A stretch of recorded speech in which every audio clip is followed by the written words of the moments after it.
Hi welcome to our YouTube channel I movies. तो आज हम जिस मूवी को एक्सप्लेन करने वाले हैं उसका नाम है पैंस लेबिरिंथ। इसकी IMDb रेटिंग है 8.2।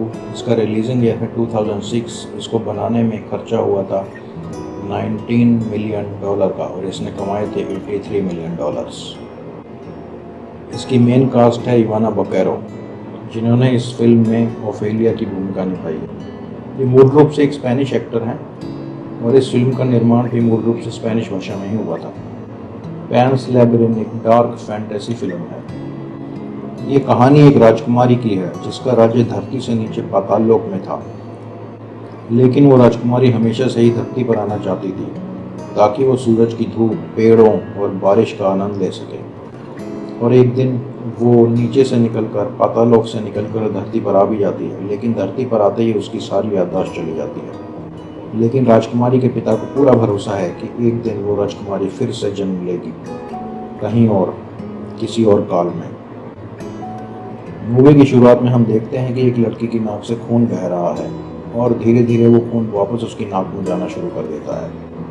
अब कहानी में सीधे 1944 का वक्त दिखाया जाता है, जिसमें एक लड़की जिसका नाम ओफेलिया है वो अपनी माँ के साथ अपने सौतेले पिता के यहाँ पर जा रही है। उसकी मॉम प्रेग्नेंट है और तभी हम देखते हैं कि उसकी माँ की तबीयत खराब हो जाती है।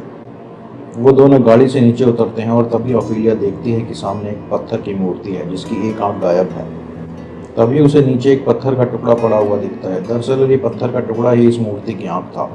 ओफेलिया उस पत्थर के टुकड़े को उस मूर्ति की आंख पर लगा देती है और जैसे ही वो ऐसा करती है, अंदर से एक कीड़ा बाहर निकलता है। लेकिन तभी ओफेलिया की माँ उसको आवाज़ देती है और वो सब वहाँ से गाड़ी में बैठकर निकल जाते हैं। लेकिन ये कीड़ा भी उनका पीछा करने लगता है और जब ओफेलिया और उसकी माँ घर पहुंच जाते हैं तो ओफेलिया देखती है कि उसके घर के पास भी वही कीड़ा है। वो कीड़ा कहीं और चला जाता है और ओफेलिया उसका पीछा करते करते वहां पहुंच जाती है, जो एक लेबिरिन यानी कि भूल भुलैया होती है, और वो कीड़ा उसकी आंखों से ओझल हो जाता है। लेकिन तभी ओफेलिया के घर पर काम करने वाली मेड वहाँ पर आती है और कहती है कि तुम्हें यहाँ नहीं आना चाहिए, वरना तुम खो जाओगी, क्योंकि ये एक लेबिरिन यानी कि भूल भुलैया है। और वो नौकरानी ओफेलिया को लेकर वापस आ जाती है। अगले सीन में हम देखते हैं कि ओफेलिया अपने सौतेले पिता के यहाँ पर आई है, जो उसकी माँ और उसको बिल्कुल भी पसंद नहीं करता, और उसने पहले से ये डिसाइड कर लिया है कि ओफेलिया की माँ को इस बार बेटा ही होगा, क्योंकि उसे बेटा ही चाहिए। ओफेलिया का सौतेला पिता एक्चुअली एक सीनियर पोस्ट पर होता है और उसका टारगेट होता है सारे गोरिल्ला ग्रुप्स को खत्म करना, क्योंकि ऐसे बहुत से गोरिल्ला ग्रुप थे जो छापामार तरीके से सरकार और सरकारी अधिकारियों पर हमला करते थे। ओफेलिया के घर पर काम करने वाली मेड भी गोरिल्ला ग्रुप्स का जो हेड है उसकी साथी होती है, और वो यहाँ पर सिर्फ इसलिए काम करती थी ताकि वो सारी अंदर की इंफॉर्मेशन गोरिल्ला ग्रुप तक पहुँचा सके। एक दिन जब ओफेलिया रात को सो रही थी तो वही कीड़ा जिसे ओफेलिया ने पहले देखा था वो रात को उसके पलंग पर आकर बैठ जाता है। ऐसा लगता है जैसे कि वो कीड़ा उससे कुछ कहना चाहता है। तभी ओफेलिया उस कीड़े को अपनी किताब में से एक परियों की फोटो दिखाती है और वो कीड़ा उसी परी का रूप धारण कर लेता है। परी का रूप लेने के बाद वो कीड़ा ओफेलिया को इशारे से अपने साथ चलने के लिए कहता है और उसको उसी लेबिरिन में लेकर चला जाता है। जब वो कीड़ा ओफेलिया को लेकर लेबिरिन में चला जाता है तो ओफेलिया नीचे जाती है और देखती है कि वहाँ पर एक अजीब सा दिखने वाला क्रिएचर है। वो क्रिएचर ओफेलिया को देखकर हैरान हो जाता है और उससे कहता है कि तुम मुझसे डरो मत, मैं तुम्हारा गुलाम हूँ, और आपका असली नाम यानी कि ओफेलिया का असली नाम राजकुमारी मोआना है और आप अंडरवर्ल्ड किंगडम के राजा की बेटी हैं। वो क्रिएचर ओफेलिया से कहता है कि तुम्हारे पिता तुम्हारे बहुत दिनों से प्रतीक्षा कर रहे हैं और उन्होंने तुम्हारे वापस आने के लिए बहुत से रास्ते खोले थे, लेकिन अब उनमें से सिर्फ एक ही रास्ता रह गया है। और वो ओफेलिया को एक पेड़ जैसी दिखने वाली चीज़ के पास लेकर जाता है। वो ओफेलिया से कहता है कि तुम्हें वापस अंडरवर्ल्ड किंगडम में जाने के लिए 3 टास्क पूरे करने होंगे, और वो क्रिएचर उसको एक किताब देता है और कहता है कि इस किताब में तुम्हें अपने सारे सवाल मिलेंगे। ओफेलिया उस किताब को वहीं पर खोलती है, लेकिन देखती है कि उसके पन्नों में कुछ भी नहीं लिखा हुआ, और ओफेलिया उस किताब को लेकर वापस अपने घर आ जाती है। ओफेलिया वापस घर आकर उस किताब को खोलती है और देखती है कि उसके पन्ने अब भी बिल्कुल कोरे हैं, लेकिन धीरे धीरे उन पन्नों के ऊपर आकृतियाँ उभरनी शुरू हो जाती हैं। और फिर उस किताब पर यह लिखा आता है कि यहाँ से कुछ दूरी पर एक अंजीर का पेड़ है जिसकी जड़ में एक मेंढक ने अपना गुफा बना ली है और जिससे अंजीर का पेड़ बढ़ नहीं पा रहा। उस किताब में लिखा होता है कि इस मेंढक के पेट में एक गोल्डन की है, यानी कि गोल्डन कलर की चाबी है जो तुम्हें हासिल करनी है, जिसके लिए तुम्हें 3 मैजिकल बॉल्स को उसके पेट में डालना होगा, जिससे वो मेंढक मर जाएगा और ये पेड़ फिर से फलना फूलना शुरू हो जाएगा। अब ओफेलिया उस पेड़ की जड़ में जाने का निश्चय करती है, और जब वो वहाँ पर जाती है तो देखती है कि वहाँ पर सच में एक बहुत बड़ा मेंढक है जो बग्स को खा रहा है। ओफेलिया बग्स के साथ मिलाकर वो 3 बॉल्स भी उसे खिला देती है। ऐसा करते ही वो मेंढक मर जाता है और उसकी पूरी इंटेस्टाइन बाहर निकल कर आ जाती है, जिसमें वो गोल्डन चाबी थी। ओफेलिया वो गोल्डन चाबी ले लेती है और बाहर निकल आती है, और ऐसा करते ही उसका पहला टास्क पूरा हो जाता है। अब ओफेलिया घर पर आकर बात ले रही होती है कि तभी वो कीड़ा दोबारा उसके पास आता है। ओफेलिया उससे कहती है कि उसे फिर से लेबरिन में लेकर चलो। तो वो कीड़ा उसको लेबरिन में ले आता है। वहाँ पर फिर से वही अजीब क्रिएचर ओफेलिया के सामने आता है। वो अजीब सा क्रिएचर ओफेलिया को एक चौक देता है और कहता है कि इन दोनों चीज़ों को, यानी चौक और चाबी को, अपने। ओफेलिया घर पर वापस आ जाती है और उस किताब को खोलती है, और वो देखती है कि उस किताब में खून ही खून है। तब वो देखती है कि उसकी माँ की तबीयत खराब हो गई है, और इसीलिए वो अपना दूसरा टास्क नहीं कर पाती। रात को जब वो सो रही होती है तो वही अजीब क्रिएचर उसके पास आता है और कहता है कि तुमने अपना दूसरा टास्क क्यों नहीं किया। तो ओफेलिया कहती है कि मेरी माँ की तबीयत खराब है। तो वो अजीब क्रिएचर उसको एक मैंड्रेक की जड़ देता है और कहता है कि इसमें अपने खून की 2 बूंदें डालकर इसको अपनी माँ के बेड के नीचे रख देना और तुम्हारी माँ ठीक हो जाएगी। वो क्रिएचर ओफेलिया को अपनी परियां भी देता है और कहता है कि ये तुम्हें तुम्हारा रास्ता दिखाएंगी कि आगे तुम्हें क्या करना है, लेकिन तुम्हारा दूसरा टास्क बहुत खतरनाक है, और वहाँ पर एक ऐसा क्रिएचर होगा जो तुम्हें मारना चाहेगा। वहाँ पर तुम्हें खाने की भी बहुत सारी चीज़ें दिखाई देंगी, लेकिन तुम्हें उसमें से कुछ भी नहीं खाना है। अब ओफेलिया वापस उस किताब को खोलती है तो उसमें लिखा होता है कि अपने कमरे की किसी भी दीवार पर चौक से एक दरवाजे का निशान बनाओ, और जैसे ही वो ऐसा करती है तो दरवाजा खुल जाता है। जब वो उस दरवाजे के अंदर जाती है तो देखती है कि एक हैवान, जो आकृति में तो इंसानों जैसा है लेकिन इंसान बिल्कुल भी नहीं है, वो वहाँ पर एक टेबल पर बैठा हुआ सो रहा है, और उसकी आंखें नहीं हैं क्योंकि उसकी दोनों आंखें सामने रखी एक प्लेट में रखी हैं। वो सोचती है कि अब मैं क्या करूं। तभी वो परियां जो उस क्रिएचर ने उसे दी थी वो उसको गाइड करती हैं और उसको एक जगह लेकर जाती हैं जहाँ पर 3 खाने बने हुए थे। वो उन खानों में से एक खाने को उस चाबी से खोलती है जो उसे मेंढक के पेट से मिली थी, और उसमें से ओफेलिया को एक खंजर मिलता है। वो पीछे मुड़ती है और देखती है बहुत सा स्वादिष्ट खाने का सामान पड़ा हुआ है, और वो खुद को रोक नहीं पाती और उस खाने को खाने लगती है। और तभी वो राक्षस जाग जाता है और वो अपने हाथों पर अपनी दोनों आंखें लगा लेता है, जिससे अब वो ओफेलिया को देख पाता है। अब वो दैत्य ओफेलिया को मारने के लिए आता है, लेकिन ओफेलिया के साथ ही परियां उस पर हमला कर देती हैं, लेकिन इस हमले में दोनों परियां मारी जाती हैं और दैत्य ओफेलिया तक पहुंच पाए। तभी ओफेलिया उस कमरे की छत पर एक रोशनदान का निशान बनाती है उसी चौक से, और सीधा अपने कमरे में पहुंच जाती है।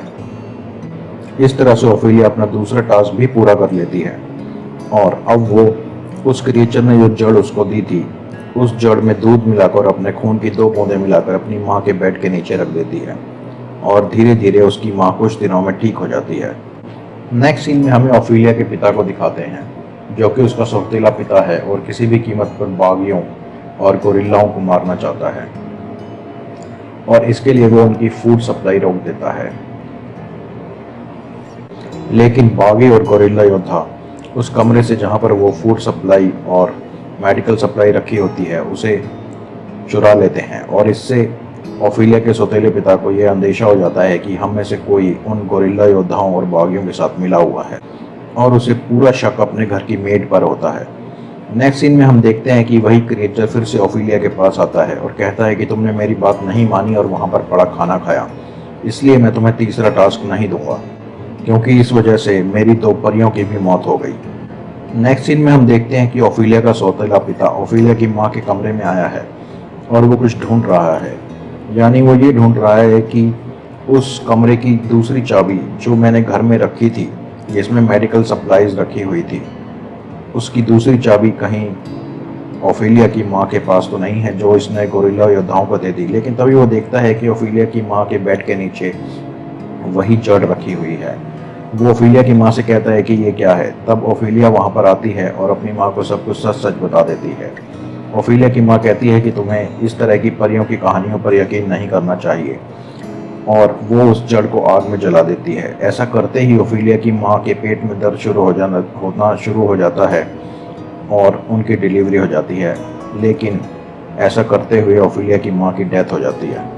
नेक्स्ट सीन में हम देखते हैं कि ओफिलिया के घर की मेड ओफिलिया के पास आई है और उससे कहती है कि मैं यहाँ से भाग रही हूँ और तुम भी मेरे साथ चलो, क्योंकि तुम्हारा सौतेला पिता तुम्हें भी पसंद नहीं करता और उसे मुझ पर शक हो गया है कि मैं भी बागियों के साथ हूँ। वो दोनों वहाँ से भाग रहे होते हैं कि तभी ओफिलिया का सौतेला पिता उनको पकड़ लेता है और ओफिलिया को कमरे में बंद कर देता है, क्योंकि उसे शक हो गया कि ओफिलिया भी बागियों के साथ मिली हुई है। और वो ओफिलिया के घर की मेड को टॉर्चर करता है, लेकिन ओफिलिया के घर की मेड उसको चाकू मारकर वहाँ से भाग जाती है। लेकिन ओफिलिया का पिता सैनिकों को उसके पीछे भेजता है और वो उसे फिर से पकड़ लेते हैं, लेकिन तभी वहाँ पर बागी आ जाते हैं और सारे सैनिकों को मार देते हैं। नेक्स्ट सीन में हम देखते हैं कि वो क्रिएचर फिर से ओफिलिया के पास आया है और ओफिलिया से कहता है कि मैं तुम्हें एक मौका और दूंगा तुम्हारी दुनिया में वापस जाने का, लेकिन तुम्हें इस टास्क के बारे में मुझसे कुछ भी नहीं पूछना होगा, जितना मैं बताऊंगा सिर्फ वही करना होगा। आज चांदनी रात है और इस टास्क को आज ही किया जाना जरूरी है। तुम्हें आज रात को अपने भाई को लेकर लेबिरिन में आना होगा। वो क्रिएचर ओफिलिया को फिर से मैजिकल चौक भी देता है, जिससे वो दीवार में एक सुरंग बनाकर अपने भाई के रूम में पहुंच जाती है और अपने पिता को चकमा देकर घर से निकल जाती है। लेकिन उसका पिता उसको जाते हुए देख लेता है और उसके पीछे पीछे जाता है और लेबिरिन पहुंच जाता है। लेबिरिन एक भूल भुलैया है जिसमें ओफिलिया हमेशा उस कीड़े के पीछे ही आती थी और उसे यहाँ का कोई भी रास्ता पता नहीं है, तो वो वहाँ पर भटक जाती है और इधर उधर घूमकर रास्ता ढूंढ रही होती है। तभी वहाँ पर अपने आप ही एक दीवार के बीच से एक रास्ता खुलता है और वो उस रास्ते से चली जाती है और एक रूम में पहुंचती है और वहाँ पर उसी क्रिएचर को देखती है। इसके बाद वो रास्ता अपने आप ही बंद हो जाता है। अब वो क्रिएचर उससे कहता है कि तुम्हारा तीसरा टास्क ये है कि तुम्हारे दूसरे टास्क में तुमको लॉकर में से जो चाकू मिला था वो चाकू तुम्हें अपने भाई के हाथ पर चुभाना होगा और उसके खून की कुछ बूंदें यहाँ पर गिरानी होंगी, तभी तुम्हारा दूसरी दुनिया में जाने का रास्ता खुलेगा। लेकिन ओफिलिया ऐसा करने से साफ मना कर देती है। ओफिलिया कहती है कि मैं ऐसा नहीं करूँगी, बिल्कुल भी नहीं करूँगी, चाहे मैं हमेशा के लिए इसी दुनिया में रह जाऊँ। वो क्रिएचर उसको बहुत इंसिस्ट करता है, लेकिन ओफिलिया नहीं मानती। तभी ओफिलिया का सौतेला पिता उसका पीछा करते हुए वहाँ पर ओफिलिया के पिता को वो क्रिएचर नहीं दिख रहा होता, उसे सिर्फ ओफिलिया और अपना बेटा ही दिख रहे होते हैं। वो ओफिलिया से अपने बेटे को ले लेता है और ओफिलिया को गोली मार देता है और वहाँ से चला जाता है। जैसे वो लेबिरिन से बाहर निकलता है तो देखता है कि उसकी मेड और बहुत सारे बागी वहाँ पर आ गए हैं। तभी बागी उसको गोली मार देते हैं और ओफिलिया के घर की मेड बच्चे को उसके पास से ले लेती है। नेक्स्ट सीन में हम देखते हैं कि ओफिलिया लेबिरिन के अंदर ही मर चुकी है और उसके नाक से खून बह रहा है। एक्चुअली ये इस मूवी का पहला सीन है जहाँ से ये सारी कहानी ओफिलिया के दिमाग में उसकी सोच में चल रही थी। तभी ओफिलिया को एक आवाज़ आती है, उठो मेरी बेटी। और जब ओफिलिया अपनी आंखें खोलती है तो वो देखती है कि वो एक बहुत ही सुंदर राज्य में है। दरअसल ये वही राज्य है जो अंडरग्राउंड होता है और जहाँ पहले ओफिलिया रहती थी और जहाँ की वो राजकुमारी है। और वो देखती है कि उसके सामने उसके माता पिता बैठे हुए हैं।